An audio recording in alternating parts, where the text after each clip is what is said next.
আপনি দেখছেন news now আমরা জানি কোনটা খবর। नमस्कार, आप सभी देख रहे हैं न्यूज नाउ में आज का समाचार।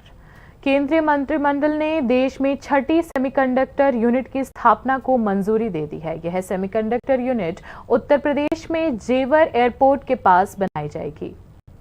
केंद्र सरकार ने बुधवार को बड़ा फैसला लिया है। प्रधानमंत्री नरेंद्र मोदी के अध्यक्षता में केंद्रीय मंत्रिमंडल ने इस संबंध में एक और सेमीकंडक्टर यूनिट को मंजूरी दे दी है। इस निर्णय से भारत के सेमीकंडक्टर मिशन को और भी गति मिलेगी। देश में 5 सेमीकंडक्टर यूनिट्स स्थापित करने का काम पहले से ही चालू है। हालांकि बुधवार को अप्रूव्ड यूनिट को HCL और फॉक्सकॉन के बीच एक जॉइंट वेंचर माना जा रहा है। HCL को हार्डवेयर प्रोडक्शन और डेवलपमेंट में लंबा अनुभव है। दूसरी ओर फॉक्सकॉन एक बड़ी इलेक्ट्रॉनिक मैन्युफैक्चरिंग कंपनी है। दोनों कंपनीज उत्तर प्रदेश में जवार एयरपोर्ट के पास यमुना एक्सप्रेसवे और आज भी है वो, और फॉक्सकॉन जो दुनिया का सबसे बड़ा इलेक्ट्रॉनिक्स मैन्युफैक्चरर है, उन दोनों का जॉइंट वेंचर है। इस जॉइंट वेंचर में this joint venture will manufacture display driver chips. सबसे खास बात यह है कि इस प्लांट की capacity per month 20,000 wafers production की होगी। वेफर एक प्रकार की पतली डिस्क होती है। जिस प्लांट में चिप्स का निर्माण होता है उसने पर मंथ 36 मिलियन यूनिट या 3.6 करोड़ चिप्स प्रोडक्शन का लक्ष्य रखा है। अश्वनी वैष्णव ने कहा है कि इस प्लांट से 2000 नौकरियां उत्पन्न होगी। देश में सेमीकंडक्टर इंडस्ट्री तेजी से आगे बढ़ रही है। यह पहले ही राज्य में बनाया जा चुका है। राज्य सरकार भी इस वर्ल्ड क्लास डिजाइन फीचर को प्रोत्साहित कर रही है। पहले से ही 270 शैक्षणिक संस्थानों और 70 स्टार्टअप्स में छात्र और एंटरप्रेन्योर्स न्यू टेक्नोलॉजीज का उपयोग करके नए उत्पादन बनाने में लगे हुए हैं। इन संस्थानों के विद्यार्थियों द्वारा निर्मित 20 उत्पादों को HCL मोहाली द्वारा प्रस्तुत किया गया है। इसी बीच लैपटॉप से लेकर phones, servers, medical equipments, power electronics, defence equipments और कंज्यूमर इलेक्ट्रॉनिक्स तक हर चीज के उत्पादन में तेज सिंदूर की सफलता के लिए है, जिसका श्रेय प्रधानमंत्री नरेंद्र मोदी की नेतृत्व वाली केंद्र सरकार के मजबूत नेतृत्व और देश के आर्म फोर्सेस के पराक्रम को जाता है। 22 এপ্রিল 2025 পেহেলগামে যেভাবে নিরীহ আমাদের পর্যটকদের 26 জন 25 জন ভারতীয় এবং একজন নেপালি নৃশংসভাবে পাক মদতপুষ্ট যে টেররিস্টরা আছে তারা যেভাবে নির্মমভাবে হত্যা করেছে সেটাকে সামনে রেখে মাননীয় প্রধানমন্ত্রীজির নেতৃত্বে এবং আমাদের 3 বাহিনী, আমাদের সেনা যেভাবে পাকিস্তানকে আক্রমণ করেছে এবং টেররিস্টদের যে ঘাঁটিগুলো সেভাবে উড়িয়ে দিয়েছে, সেই জন্য আজকে আমাদের সলিডারিটি দেখার জন্য আজকে ত্রিপুরার থেকে আমাদের আজকে স্টেট লেভেলে আমরা সব ধরনের নাগরিকরা সবাই এসেছেন এবং আমরা মাননীয় প্রধানমন্ত্রীজির সাথে আছি। मुख्यमंत्री डॉक्टर मानिक शाह ने तिरंगा यात्रा में भाग लेते हुए कहा कि ऑपरेशन सिंदूर उम्मीद से अधिक सफल रहा। माननीय प्रधानमंत्री যে পেহেলগামের যে নৃশংস হত্যাকাণ্ড হয়েছে তার জন্য নাম দিয়েছেন অপারেশন সিন্দুর এবং সেটা যেরকম সাকসেস হওয়ার কথা তার থেকে আরও বেশি আমি বলবো যে সাকসেস হয়েছে। এর জন্য আমরা 3 সেনাবাহিনী এবং মাননীয় প্রধানমন্ত্রীজিকে আমরা ধন্যবাদ দেওয়ার জন্য আজকের এই র্যালি এবং আমরা এই দেশবাসী সমস্ত আজকে মাননীয় প্রধানমন্ত্রীজি এবং সমস্ত 3 যে আমাদের সেনাবাহিনী আছে তাদের সাথে আছি, সেটা আমাদের দেখানোর জন্য আজকের এই র্যালি। আমাদের भाजपा के केंद्रीय नेतृत्व ने घोषणा किया था कि तिरंगा यात्रा का स्वरूप राजनीतिक नहीं होगा। बीजेपी ने कहा था कि इस संबंध में उसका उद्देश्य लोगों में देशभक्ति की भावना जगाने के लिए समाज के सभी वर्गों के समर्थन जुटाने हैं। बीजेपी ने ऑपरेशन सिंदूर की सफलता को उजागर करने के लिए पिछले मंगलवार को 11 दिवसीय राष्ट्रव्यापी तिरंगा यात्रा शुरू किया। बीजेपी ने भारतीय सेना के वीरता को विशेष महत्व देने के लिए यह कार्यक्रम शुरू किया है। पार्टी नेतृत्व ने कहा, भाजपा का उद्देश्य विभिन्न समुदाय और क्षेत्र के नागरिकों से जुड़ना है तथा देशभक्ति, राष्ट्रीय एकता और तिरंगे के प्रति सम्मान के संदेश पर जोर देना है। बीजेपी नेतृत्व ने यह भी कहा कि भाजपा का मानना है कि तिरंगा यात्रा नागरिकों और सशस्त्र बलों के बीच गहरा संबंध बनाने में मददगार रहेगा और मोदी सरकार के निर्णायक नेतृत्व और राष्ट्रीय सुरक्षा के संदर्भ में और मजबूती लाएगा। Bureau report, news now.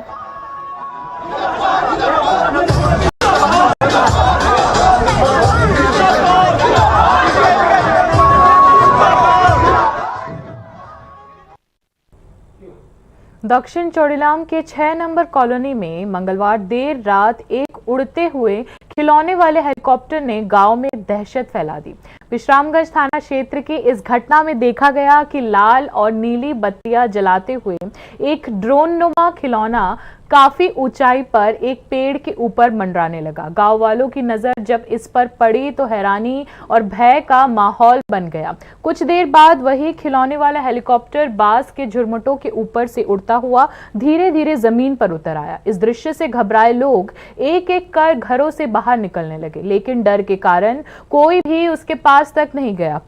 तुरंत पुलिस को सूचना दी गई। विश्रामगंज थाने की एक टीम मौके पर पहुंची और गांव वालों को आश्वस्त किया गया कि डरने की कोई बात नहीं है। पुलिस खिलौने वाले इस हेलीकॉप्टर को अपने कब्जे में लेकर थाने ले गई। गांव वासियों ने बताया कि भारत पाकिस्तान के बीच युद्ध जैसी स्थिति के खबरों के बीच इस तरह की अनजान वस्तु देखकर वे लोग डर गए थे।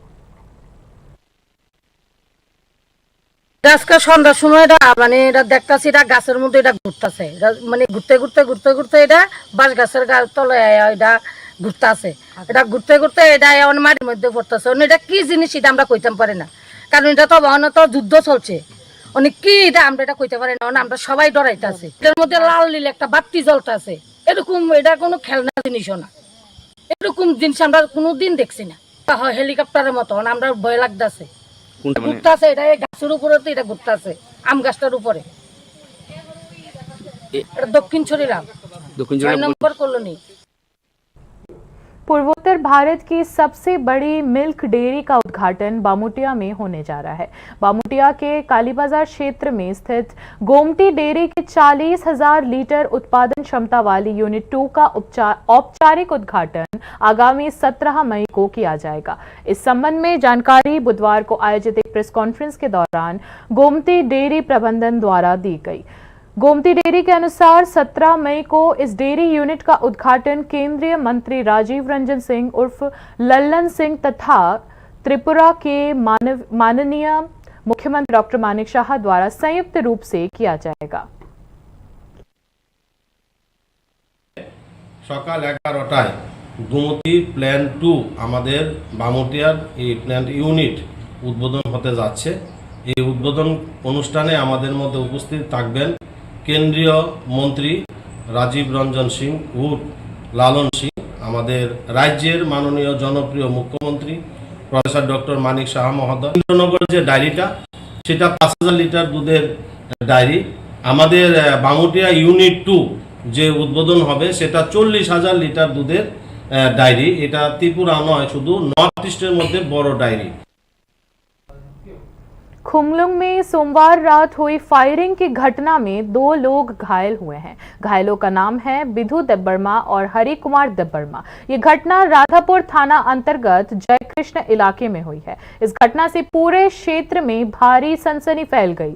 खुमलुंग फायरिंग और भाजपा कार्यालय में तोड़फोड़ की घटना को लेकर टाकरजला मंडल ने एक प्रेस कॉन्फ्रेंस आयोजित की। भाजपा ने आरोपियों को अपना कार्यकर्ता मानने से इनकार किया और कहा कि कुछ दुष्चरित्र लोग पार्टी का नाम लेकर गलत गतिविधियां कर रहे हैं। मामले की जानकारी राज्य नेतृत्व को दे दी गई है। हालांकि इस तरह की घटनाओं पर समय रहते कार्रवाई क्यों नहीं की जाती है, इस पर भाजपा नेतृत्व ने अभी तक कोई स्पष्ट जवाब नहीं दिया। অনেক জায়গাতে মানে সাদাবাজি, কাউকে লুটপাট, কাউকে হুমকি, এরকম ভাবে অনেকদিন যাবৎ তারা এরকম ভাবে কার্যকলাপ চালিয়ে যাচ্ছিল। কিন্তু আমরা পুলিশ প্রশাসন আর এসডিপি সাহেবকে আমরা জেনেছি, তাদেরকেও অবগত করা হয়েছে। কিন্তু এর মধ্যে দেখা যাচ্ছিল যে কয়েকদিন মধ্যে মানে 2 দিন আগে খুমলুং যে এলাকাতে গুলি করার ফলে মানে পাবলিক আতঙ্ক সৃষ্টি হয়েছে। ওইটাকেই আমরা মানে একদম ক্লিয়ারিফিকেশন দেওয়ার জন্য আমরা আপনাদেরকে এখানে কথা বলা। ওনাদের নাম কি? আমাদের তাগরলার থেকে একজন নাম উঠে এসেছে এখানে, সন্তোষ দেববর্মা নামে। সন্তোষ দেববর্মা আমাদের কোনো তাগরলা মন্ডলের কোনো কর্মী না, তাকে আমরা মানে পার্টির থেকে আমরা কোনো দায়িত্ব নাই তাদের, ওনার মানে আমরা মন্ডলের তরফ থেকে তাই কোনো কার্যকর্তা না, আগেও না এখনো। আর যে গুলি করেছে ওনার নাম? ওনার নাম শহীদ দেববর্মা নামে এলাকাতে সবাই পরিচিত। शांतिर बाजार अनुमंडल के जौलाईबाड़ी मोटर स्टैंड के पास स्थित शुभ्रजीत पोद्दार पेट्रोल पंप पर पानी आयरन युक्त है, यह आरोप लगाते हुए वाहन चालकों ने विरोध प्रदर्शन किया। स्थानीय लोगों के अनुसार इस पानी के सेवन से कई लोग बीमार पड़ गए हैं। यहां से न सिर्फ चालक बल्कि आसपास के स्कूलों के छात्र छात्राएं भी पानी भरकर ले जाते हैं। पीने का पानी जो है वह पीने योग्य नहीं है और इसी मांग को लेकर यह प्रदर्शन हुआ, जिसके बाद से पुलिस हस्तक्षेप से यह मामला जाके शांत हुआ।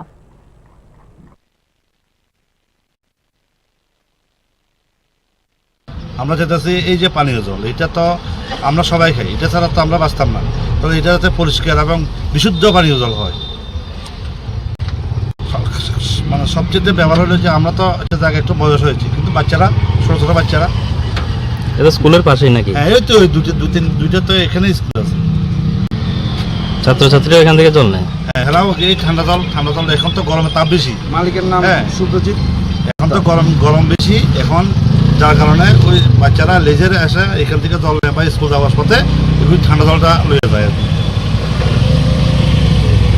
জল খারাপের কারণে আজকে আমাদের মোটর, আমার ভাইদের মানে ওরা নাকি খারাপ ব্যবহার করছে, যতটুকু আমার কাছে খবর আছে।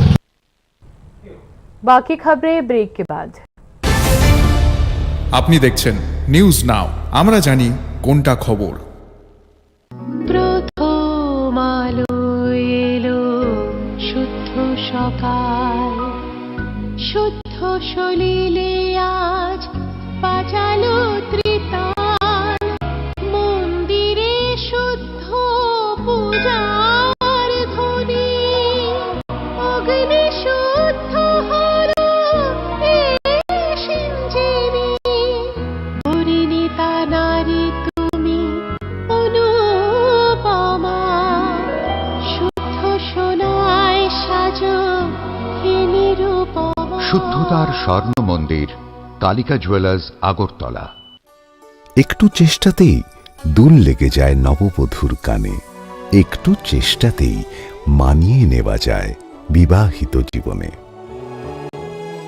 নানা অনুভূতি জড়ানো বিয়ের গয়না, শ্যাম সুন্দর কোম্পানি জুয়েলার্স। আপনি দেখছেন নিউজ নাও, আমরা জানি কোনটা খবর।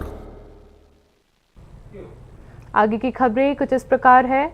2024 में त्रिपुरा में आई अभूतपूर्व बाढ़ के कारण लगभग 3.15 लाख लोग बेघर हुए, जो राज्य में बीते 40 वर्षों में सबसे बड़ा विस्थापन है। जेनेवा स्थित संस्था IDMC की ताजा रिपोर्ट के मुताबिक भारत में 2024 के दौरान कुल 54 लाख लोगों का विस्थापन दर्ज किया गया है। यह पिछले 12 वर्षों में सबसे ऊंचा आंकड़ा माना गया। भारत में बाढ़, तूफान और अन्य आपदाओं के कारण 2024 में 5.4 मिलियन विस्थापना दर्ज किया गया, जो 12 वर्षों में सबसे अधिक है। यह बात Geneva based internal displacement monitoring centre यानी कि IDMC ने अपने नवीनतम प्रकाशित रिपोर्ट में कही। Geneva based internal displacement monitoring centre ने अपनी रिपोर्ट में कहा है कि इस संबंध में 1700 विस्थापना दर्ज किया गया, जो 2023 में मणिपुर में सांप्रदायिक हिंसा में वृद्धि से कम है।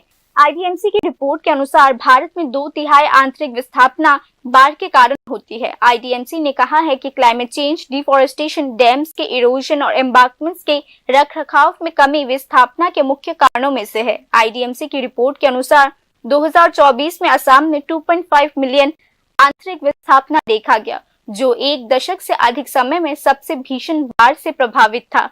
IDMC ने अपनी नई जारी रिपोर्ट में कहा है कि बड़े चक्रवात सहित तूफान के कारण देश में 1.6 मिलियन लोग विस्थापित हुए हैं। अक्टूबर के अंत में बंगाल की खाड़ी में आई चक्रवात डाना के कारण 10 लाख से अधिक लोग विस्थापित हो गए। IDMC की रिपोर्ट में कहा गया है कि उस स्थिति में लोगों को ओडिशा और वेस्ट बंगाल भागने के लिए मजबूर होना पड़ा। रिपोर्ट में कहा गया है कि भारतीय मौसम विभाग की चेतावनियों पर प्रतिक्रिया मुख्य रूप से पूर्व निकासी पर दिया गया, जिसके कारण स्टेट अथॉरिटीज को स्कूल बंद करने, हजारों आश्रय स्थल बनाने तथा लाखों लोगों की आजीविका की समन्वय करने के लिए बाध्य होना पड़ा। 2024 में बंगाल की खाड़ी में आए साइक्लोन रेमाल उत्पन्न होने से पश्चिम बंगाल में 2,08,000 लोग विस्थापित हो गए। जैसे ही रेमाल उत्तर की ओर बढ़ा, ब्रह्मपुत्र नदी और उसकी सहायक नदियां उफान पर आ गई, जिससे असम में लगभग 3,38,000 लोग विस्थापित हो गए। इसी बीच 2024 में त्रिपुरा में 40 वर्षों से अधिक का सबसे खराब मौसम देखने को मिला। अगस्त के मध्य में भारी बारिश के कारण अभूतपूर्व बाढ़ आ गई, जिससे 2000 से अधिक स्थानों पर भूस्खलन देखने को मिला। आईडीएमसी ने अपनी नवीनतम रिपोर्ट में कहा है कि गंभीर बाढ़ के कारण 2024 में 3,15,000 लोग विस्थापित हुए, जो इस प्रकार के खतरनाक स्थिति में सबसे ज्यादा आंकड़ा है। त्रिपुरा में भयंकर बाढ़ के कारण सड़क अवरुद्धित हो गया, जिससे सहायता पहुंचाने में भारी दिक्कतों का सामना करना पड़ा। आईडीएमसी ने अपनी रिपोर्ट में कहा है कि राज्य सरकार ने भीषण बाढ़ के कारण त्रिपुरा को प्राकृतिक आपदा प्रभावित क्षेत्र घोषित कर दिया है। Bureau report, news now. Bhushan Ramkrishna Gavai ने देश के 52वें मुख्य न्यायाधीश के रूप में शपथ ली। राष्ट्रपति द्रौपदी मुर्मू ने उन्हें शपथ दिलवाई।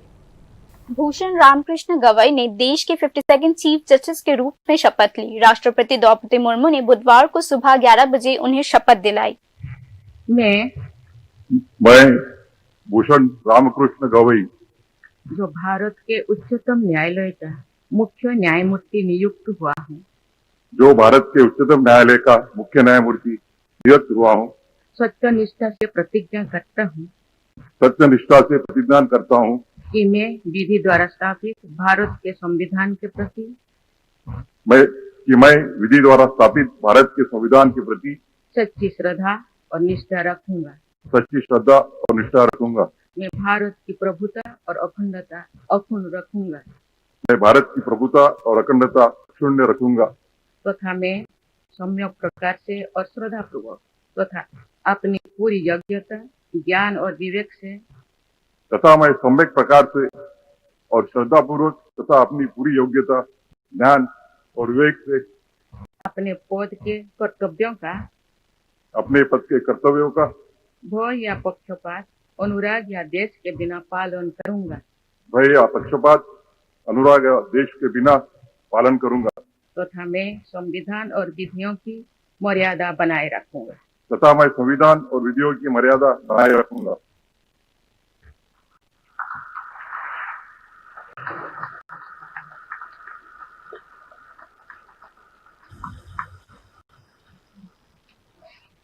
इस शपथ के साथ न्यायमूर्ति गवई भारत के इतिहास में देश के सर्वोच्च न्यायाधीश बनने वाले पहले बुद्धिस्ट और शेड्यूल्ड कास्ट के दूसरे व्यक्ति बन गए हैं। विश्लेषकों का मानना है कि यह उद्घाटन न केवल ऐतिहासिक है, बल्कि भारत की न्यायिक प्रणाली में निहित समावेशक और संवैधानिक न्याय के मूल्यों का प्रतीक भी है। न्यायमूर्ति गवई 23 नवंबर 2025 तक मुख्य न्यायाधीश के रूप में कार्यरत रहेंगे। अब पूरे देश की नजरें न केवल उनके फैसले पर रहेगी, बल्कि न्यायपालिका में उनके योगदान और विरासत पर भी रहेगी। सर्वोच्च न्यायालय में सेवा करते हुए न्यायमूर्ति गवई ने कई महत्वपूर्ण पीठों में भाग लिया, जिसमें उन्होंने विभिन्न रचनात्मक आदेश दिए। इसमें बुलडोजिंग पॉलिसी पर कड़ा रुख अपनाते हुए अनएथिकल डिमोलिशिंग कैंपेन को रोकने के लिए विशिष्ट मानक निर्धारित करना शामिल है। जिस संवैधानिक पीठ के वे सदस्य थे, उसने कई ऐतिहासिक फैसले सुनाए हैं। इसमें अनुच्छेद 370 को हटाना, इलेक्टोरल बॉन्ड स्कीम को खारिज करना और 2016 में नोटबंदी का समर्थन करना शामिल है। न्यायमूर्ति गवई की अध्यक्षता वाली पीठ ने आम आदमी पार्टी के नेता और दिल्ली के तत्कालीन मंत्री मनीष सिसोदिया को धन शोधन के एक मामले में जमानत दे दी, जो बाद में उसी मामले में अन्य अपराधियों की जमानत का आधार बन गया। न्यायमूर्ति गवई ने उस पीठ का भी निर्देशन किया जिसने राहुल गांधी के खिलाफ मोदी शीर्षक को लेकर मानहानि के मामले में सजा पर रोक लगा दी तथा गोधरा राइट्स के मामले में civil right activist Teesta Atul Setalvad को नियमित जमानत को प्रदान की। न्यायमूर्ति गवई का जन्म 24 नवंबर 1960 को अमरावती में हुआ था। वह 16 मार्च 1985 को बार काउंसिल में शामिल हुए। न्यायमूर्ति गवई ने 1987 से 1990 तक बॉम्बे हाई कोर्ट में स्वतंत्र रूप से वकालत की। बाद में उन्होंने मुख्य रूप से नागपुर बार में वकील के रूप में काम किया। वह नागपुर और अमरावती म्युनिसिपल कॉर्पोरेशन और अमरावती यूनिवर्सिटी के स्थायी काउंसलर थे। भूषण रामकृष्ण गवई ने 1992 से 1993 तक नागपुर बार में असिस्टेंट पब्लिक प्रोसिक्यूटर और एडिशनल पब्लिक प्रोसिक्यूटर के रूप में कार्य किया। उन्होंने 17 जनवरी 2000 को सरकारी वकील और पब्लिक प्रोसिक्यूटर नियुक्त किया गया। भूषण रामकृष्ण गवई को 14 नवंबर 2003 को बॉम्बे हाई कोर्ट के एडिशनल जज के रूप में नियुक्त किया गया और 12 नवंबर 2005 को वे स्थायी जज बन गए। इसके बाद उन्होंने मुंबई, नागपुर, औरंगाबाद और पनाजी की पीठ में विभिन्न प्रकार के मामलों की सुनवाई की। गवई को 24 मई 2019 को सर्वोच्च न्यायालय के न्यायाधीश के रूप में पदोन्नत किया गया। सर्वोच्च न्यायालय के वेबसाइट के अनुसार न्यायमूर्ति गवई ने पिछले 6 वर्षों में लगभग 700 पीठों में कार्य किया है तथा constitutional and administrative law, civil and criminal cases, commercial disputes, arbitration, electricity, education और एनवायरमेंटल लॉ सहित विभिन्न मुद्दों पर महत्वपूर्ण निर्णय लिए हैं। इस जिम्मेदारी को संभालकर भूषण रामकृष्ण गवई ने न केवल भारतीय न्यायपालिका में एक नया अध्याय शुरू किया है, बल्कि भारतीय न्यायपालिका में एक ऐतिहासिक मिसाल भी कायम किया है। Bureau report, news now. Mayor Deepak Majumdar ने बेदखली अभियान के दौरान कहा कि सरकारी जमीन पर अवैध कब्जा कर विकास कार्यों में रुकावट डालना किसी भी सूरत में स्वीकार्य नहीं है। बुधवार को यह अभियान अभयनगर क्षेत्र में चलाया गया। अगरतला म्युनिसिपल कॉर्पोरेशन के मेयर दीपक मजुमदार ने साफ कहा है कि सरकारी जमीन पर कब्जा कर विकास कार्यों में बाधा डालना बर्दाश्त नहीं किया जाएगा। बुधवार को अगरतला म्युनिसिपल कॉर्पोरेशन के मेयर दीपक मजुमदार ने अभयनगर मार्केट से सटे विकास कार्य के लिए सरकारी भूमि पर अतिक्रमणकारियों को हटाने के अभियान का निरीक्षण किया। मेयर दीपक मजुमदार ने आज कहा कि सरकारी जमीन को अतिक्रमण से मुक्त करने के लिए सरकार कानून के अनुसार कदम उठाएगी। 50-60 বছর ধরে সংস্কার হচ্ছিল না, এটা লবণ যে উদ্যোগ গ্রহণ করেছে আমাদের মিউনিসিপ্যাল কর্পোরেশন থেকে 2 কোটি টাকা উপর খরচ করে এটা করা হচ্ছে। দীর্ঘদিনের মানুষের সমস্যা এবং দাবি হচ্ছিল। তো আমি আজকে এই জায়গায় এসে এটা বলবো যে আগরতলা শহরে যারা সরকারি জায়গা দখল করে উন্নয়নের কাজকে ব্যাহত করছেন তাদেরকে কাউকে ছাড়া হবে না। এটা একটা প্রমাণ। এটা জ্যোতিষবাবু অনেকবার চেষ্টা করেছেন, কোর্টও গিয়েছিলেন, বিভিন্নভাবে আমাদেরকে বাধা দেওয়ার চেষ্টা করেছিলেন, কিন্তু কোনটি সফল হয়নি। কারণ আমরা সিদ্ধান্ত নিয়েছি উন্নয়নের কাজে সরকারি জায়গা যেটা আছে সেটা দখল যারা করবে তাদের বিরুদ্ধে আমরা কঠোরতম ব্যবস্থা গ্রহণ করব। সেই হিসেবে আজকে জায়গা দখলমুক্ত হয়েছে, এখন কাজ সুন্দরভাবে পুরোদমে চলবে। আমার বিশ্বাস কিছুদিনের মধ্যেই, কয়েক মাসের মধ্যে এটা আমরা মানুষের ব্যবহারের জন্য উন্মুক্ত করতে পারব। Tripura land revenue and land reform act 1960 के सेक्शन 15 के अनुसार राज्य सरकार उन लोगों के खिलाफ कार्यवाही कर सकती है जो सरकारी भूमि पर अवैध रूप से कब्जा करते हैं। कोई भी व्यक्ति जो कानूनी अधिकारों के बिना किसी सरकारी भूमि पर कब्जा करती है या कब्जा करने की कोशिश करती है उसे अतिक्रमणकारी माना जाता है और सरकार कॉम्पिटेंट अथॉरिटी के माध्यम से उसे सीधे उस भूमि से निकालने के लिए कार्यवाही कर सकती है। यदि उस भूमि पर स्थायी भवन या अन्य निर्माण को अथॉरिटी द्वारा निर्धारित समय के भीतर हटाया नहीं जाता तो उसे कॉम्पिटेंट अथॉरिटी के आदेश अनुसार सरकार द्वारा जब्त कर हस्तांतरित किया जा सकता है। लेकिन समीक्षा पदाधिकारी ऐसे भवन या अन्य निर्माण कार्य को जब्त करने के बजाय उसे पूरा या आंशिक रूप से ध्वस्त करने का आदेश भी दे सकती है।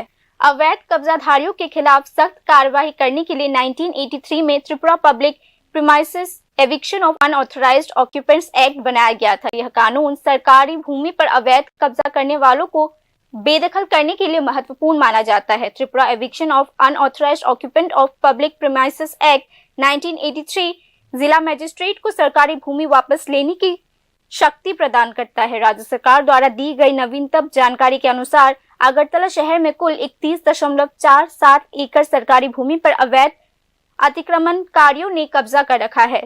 स्वाभाविक रूप से यह प्रश्न उठता है कि विभिन्न एजेंसीज के पास उचित कानून होने के बावजूद राज्य सरकार अभी तक अगरतला शहर में इतनी बड़ी मात्रा में सरकारी भूमि को मुक्त क्यों नहीं करा पा रही। Bureau report, news now.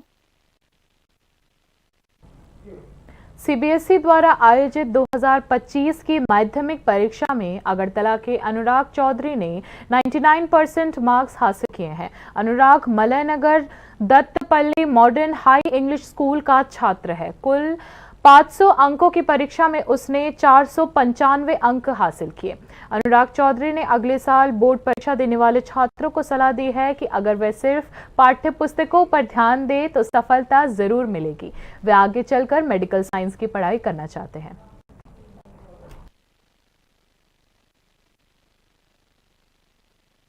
আর রুটিনটা এরকম ছিল না যে বাধা ধরা 8 থেকে 10 ঘন্টা। It will be quite monotonous in the long run if anyone follows just a rigid approach. তো আমার জাস্ট একটা ফ্লেক্সিবল রুটিন ছিল। হ্যাঁ, এটা বলতে পারবো এভারেজ দিনে 8 ঘন্টার কম মনে হয় কোনো দিন পড়া হয়নি, এরকম হয়নি। 8 ঘন্টা ওয়াজ বিয়ার মিনিমাম। আপকামিং যারা আগামীতে পরীক্ষা দেবে মাধ্যমিক, তাদের জন্য কি বলবেন, কিভাবে পড়াশোনা করলে সাকসেস পেতে পারে তারা? জাস্ট এক্সট্রাঅর্ডিনারি কিছু করতে হবে না, জাস্ট কনসেপচুয়াল লার্নিং এর দিকে দেখতে হবে। যে রোট লার্নিং, যেটা খুব এখন বাচ্চাদের মধ্যে একটা সমস্যা, রোট লার্নিংটাকে বাদ দিতে হবে, কনসেপচুয়াল লার্নিং করতে হবে আর পরিশ্রম করতে হবে। পরিশ্রমের কোনো বিকল্প নেই। যতই সবাই বলুক স্মার্ট ওয়ার্ক বা যা কিছু, hard work is must, is की टू सक्सेस। गोमती जिले के पलाटाना शीतलाबाड़ी में गाड़ी और स्कूटी की आमने सामने टक्कर में जयंत देवनाथ नामक एक युवक की मौके पर ही मौत हो गई, जबकि जयंत देवनाथ के 2 दोस्त गंभीर रूप से घायल हो गए। स्थानीय लोगों की सूचना पर दमकल विभाग की टीम ने घायलों को गोमती जिला अस्पताल पहुंचाया। प्राण कृष्ण गिरी की हालत नाजुक होने के कारण उन्हें तुरंत अस्पताल पहुंचाया गया।